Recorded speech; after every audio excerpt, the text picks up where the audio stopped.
It's a great honor for me to have the opportunity this evening to introduce Kurt Sampson. I first encountered Kurt almost 20 years ago when he and I were serving together as trustees of the University of Minnesota Foundation. And at that time, I observed that Kurt was a particularly engaged and generous trustee. 15 years ago, I was invited to join the Board of Communications Systems and subsequently Hector Communications. And over these 15 years, I've had the chance to observe this remarkable builder of several multi-million-dollar telecommunication companies in action. And I can tell you that both in his business activity and in his community service, Kurt Sampson has demonstrated lifelong values of industriousness, loyalty, and generosity. Kurt, as you've heard, was born the seventh of 10 children in Hector, Minnesota. In high school, he was the acclaimed pitcher of the Hector Bulldogs, and they almost got to the state tournament. And so tonight, we've moved from football a little bit to baseball, which is Kurt's great love and has been throughout his lifetime. He went on to the University of Minnesota, graduated with a degree in business administration, working his way through school, paying every penny of his expenses, of his tuition and living expenses. And a few months later returned to Hector to begin building many telecommunications companies headquartered in Hector. But in 1970, after Apache Corporation had acquired these companies and sold them to Continental Telephone, it looked as if Hector was no longer going to have any telecommunications operations. But Kurt Sampson had a different vision. His vision was Communication Systems, the flourishing company that you've just heard about that still has one of its major operations, Subtle, in Hector. And I'm sure the current CEO, Bill Schultz, will agree that Kurt can walk into practically any part of CSI's operations, know the name, shake the hands, call the person by the first name. That's the kind of leader he is, valuing every team member. CSI was begun in 1970 with 3 staff people and 11 investors.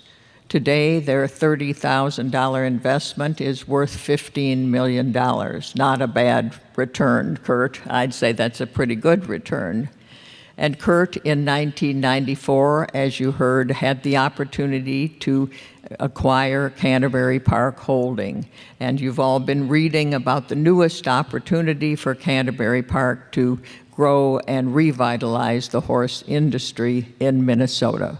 Kurt has been acknowledged as a leader in the telecommunications industry nationally, has won many honors and awards, gotten the Community Service Award from the Minnesota Telephone Association, the Philanthropist of the Year from Mankato State University, and the very prestigious Alumni Achievement Award from the University of Minnesota for outstanding accomplishment and exemplary leadership. Kurt served on the board of many companies and institutions. He served on the board of the Carlson School at the University of Minnesota and is a trustee emeritus of the University of Minnesota Foundation, where he sponsors many scholarships for students from Hector, for business school students, and for athletes. And you can bet there's some baseball players among those athletes. Kurt and his family love to vacation together, but these days that's presenting just a slight challenge. Kurt and his wife, Marion, of 58 years, have 4 children, their spouses, and Marion is here tonight. 11 grandchildren, one of whom is married, and a great-grandson whom you might have seen sitting right next to Kurt for a while this evening. At any rate, they have to plan for 23 to take a family vacation. That's a wonderful problem to have. In conclusion, let me tell you that every year, Kurt Sampson participates very competitively and effectively in the Minnesota Twins baseball fantasy camp. And in real life, let me tell you also, Kurt Sampson competes very effectively in the fields of business and community service, and as this award demonstrates, has hit many home runs. Kurt, come forward.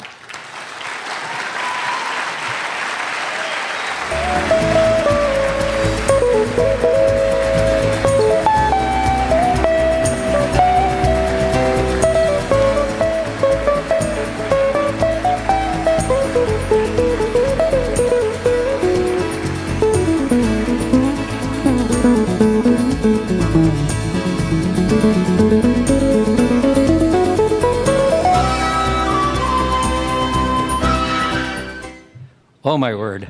Oh, my word. Thank you, Luella, for the wonderful introduction.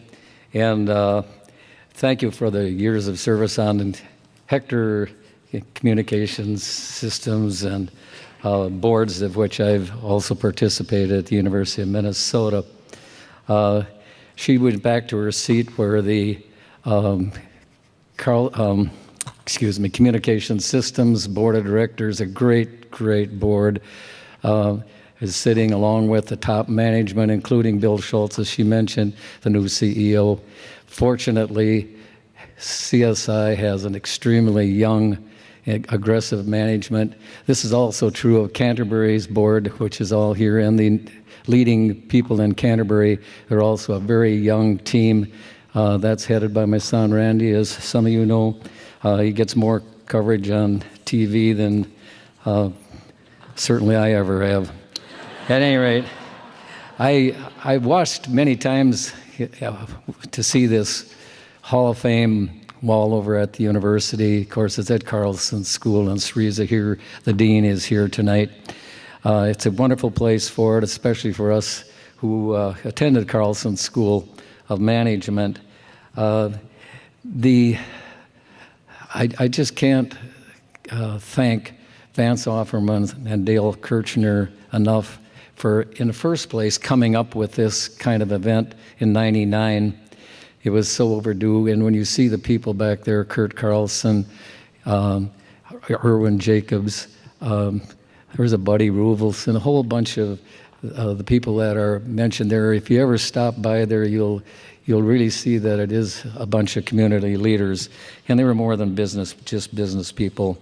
I will have to thank the four who are here tonight. Each of them, I guess Sally hasn't had a chance, but we all seem to be congratulating each other for being here.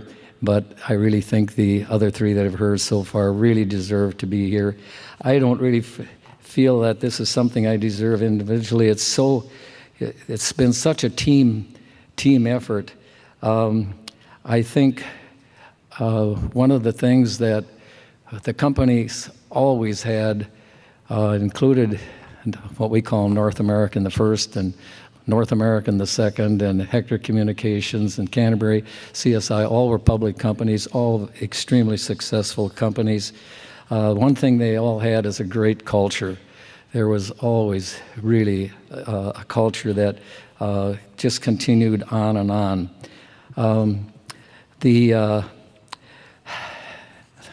At the time when I graduated from college, I guess somebody's already mentioned I went back to Hector. I went back to Pete Marwick, where I had been an intern in the winter, and with only 3.5 months, I could see that I wasn't cut out to be reconciling bank accounts for somebody.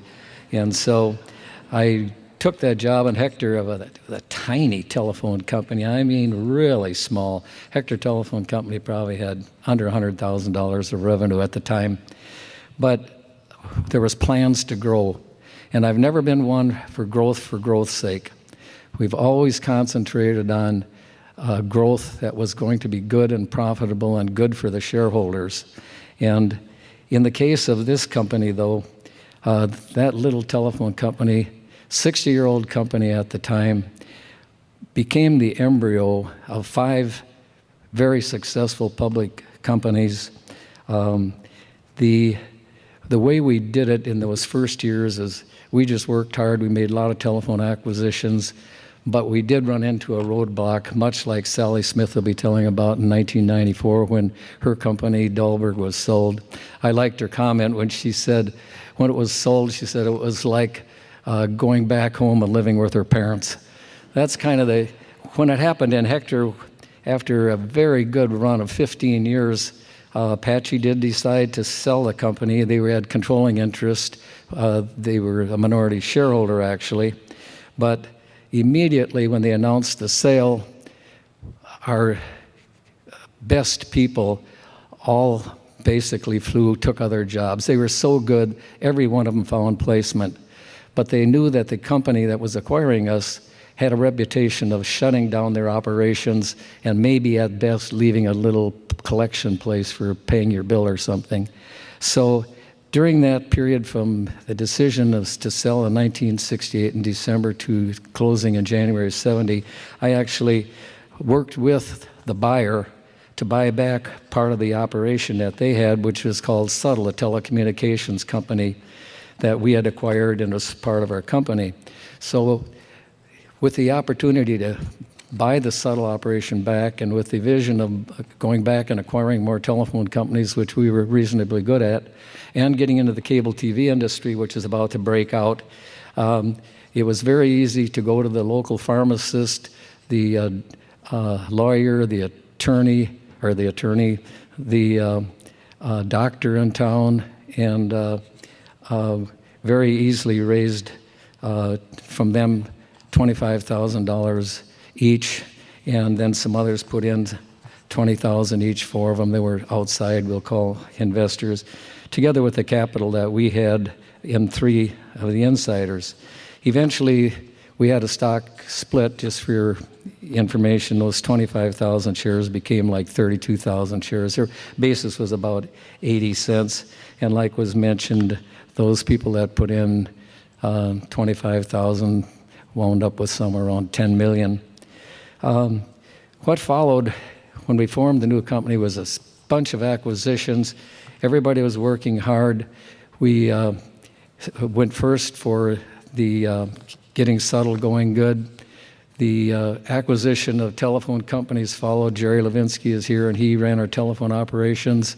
Then we set out to go into cable TV big, and a fellow by the name of Hubertus Sarrazin, myself, and Paul Hansen, who was here, and others worked long hours going to communities all over that didn't have cable TV in 1970. And we got the franchises, financed them, built them, and so we wound up with 75 cable TV systems, and we never ever put anything together to sell. But in 1989, we felt it was the time to sell Hector Communications, and each of those shareholders that had about a 80-cent cost basis got $14.55 in cash just from the sale of the spinoff of that company. We also took our telephone companies, expanded those under Steve Sjogren, my cousin, who is here tonight also, and the operation went very, very well, some key acquisitions, and that one we decided in 2006. We had not put it together to sell, but in 2006 it looked to us like the time to sell, and we had 3 buyers that we knew would take very good care of our properties. One of them is here tonight. Bill Otis of New Ulm, the president, is one of the buyers of the company that we had, and so we sold that, and in that case, those original shareholders got $18 a share.